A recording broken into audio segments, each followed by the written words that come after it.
Hey, West Knoxville, this is State Representative Jason Zachary. During this time of COVID, something that I've missed the most is having you come visit at the state capitol. Typically, we have school groups, we have senior groups, we have just people coming over wanting to visit and see our capitol, know more about the rich history of our capitol. We have one of the most historic and beautiful capitols in the nation right here in Nashville, and many of you come over and take advantage of that by touring our capitol. Unfortunately, because of COVID, it's been closed and we haven't been able to do that, but we're going to bring a virtual tour to you. We're going to provide you with some details you may not even get when you actually come over and visit the state capitol. We want you to come over, and as soon as this pandemic's over, please call our office and we're going to get you scheduled. But in the meantime, we're going to give you a virtual tour. I hope you enjoy it.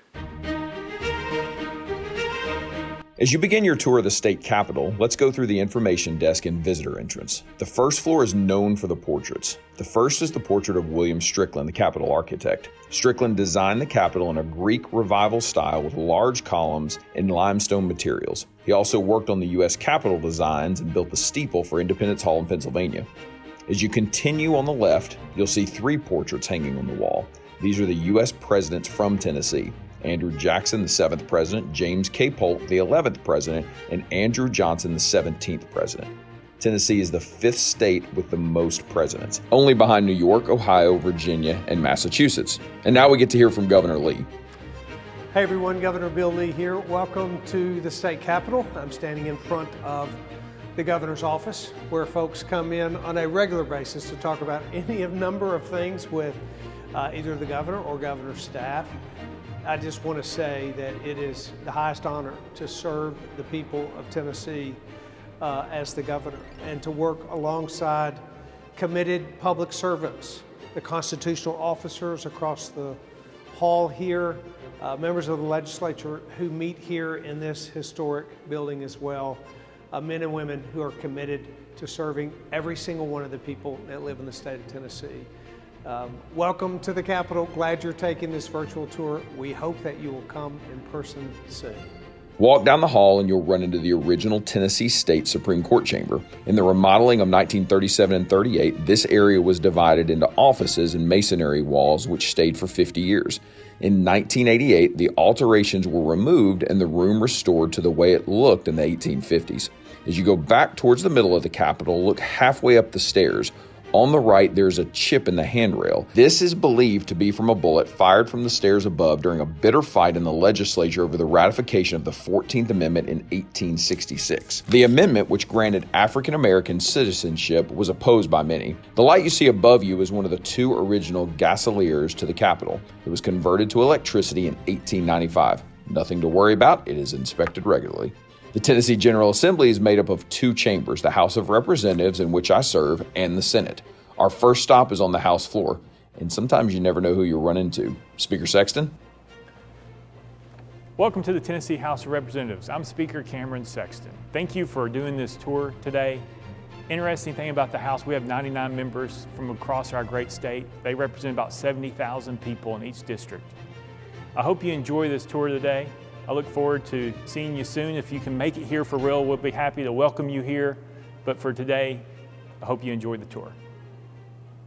The House chamber holds 99 members representing 65,000 citizens for each representative district. An interesting fact about the House is that the columns in the gallery are from Nashville, as the Tennessee Building Commission for the Capitol had a focus on local sourcing and keeping budgets conservative, which we like. Some ideas in Tennessee never change. Between the House and the Senate chambers, where visitors typically sit during floor sessions, are two reliefs on the walls. The first is from an event on August 20th, 1920, when Tennessee became the final state to ratify the 19th Amendment, giving women the right to vote. Across the way is a relief honoring rights gained by African Americans during Reconstruction after the Civil War with the 13th, 14th, and 15th Amendments. Now we've reached the Senate, and we also have another guest that we're going to hear from, Lieutenant Governor McNally. Hello, I'm Randy McNally. I'm a member of the Senate, one of the 33 members. I'm elected Speaker of the Senate every 2 years. I have a 4-year term as a member of the Senate. In the Senate, we have 27 Republicans and we have 6 Democratic members. We alternate every 2 years, it's the even numbers that are elected, and the other 2 years, it's the odd number that are elected. I serve as the speaker. I appoint all the committees. I run the Senate on a day-to-day basis. I appoint all the officers. I appoint special committees. I work with the Speaker of the House and the Governor to develop legislative packages. And it's a good working relationship that I have with Speaker Sexton and Governor Lee. The Senate has 33 Thank you. members I hope representing y'all larger enjoy your districts tour. than the representatives. In the Senate chamber, the columns also are original and from East Tennessee marble. The ironwork is also original. Following the Tennessee way, if you do it right the first time, your decisions will stand the test of time. As you exit the Senate chamber, go across the hall to the State Library. Legislators and guests regularly hold meetings in this room, and many features are original. The large iron staircase ascends to levels of state resources and history kept in the room and gives you a great view of the original gasolier. Now we move on to the exterior of our Capitol. On the north end of the Capitol wall is the tomb of William Strickland. Before the building was finished, Strickland died, but it was his desire to be buried in the tomb he designed. Oddly enough, the chairman of the Building Commission, Samuel Morgan, is buried in the south wall of the Capitol in an identical tomb. The Tennessee State Capitol is built on the highest hill in downtown Nashville, where many homes and neighborhoods surrounded it before being built into government buildings for the state. But there's still a 360-degree green space around our Capitol. Starting with the East Garden, one of the most prominent statues in Tennessee is of President Andrew Jackson. The statue is facing the Capitol with a salute of our war hero's hat. Jackson is the first president of the United States from Tennessee and is sitting atop his horse, as he oftentimes was during his command in the United States military. Jackson is not the only U.S. president with prominence at the Capitol. President James K. Polk and his wife Sarah both buried on the grounds.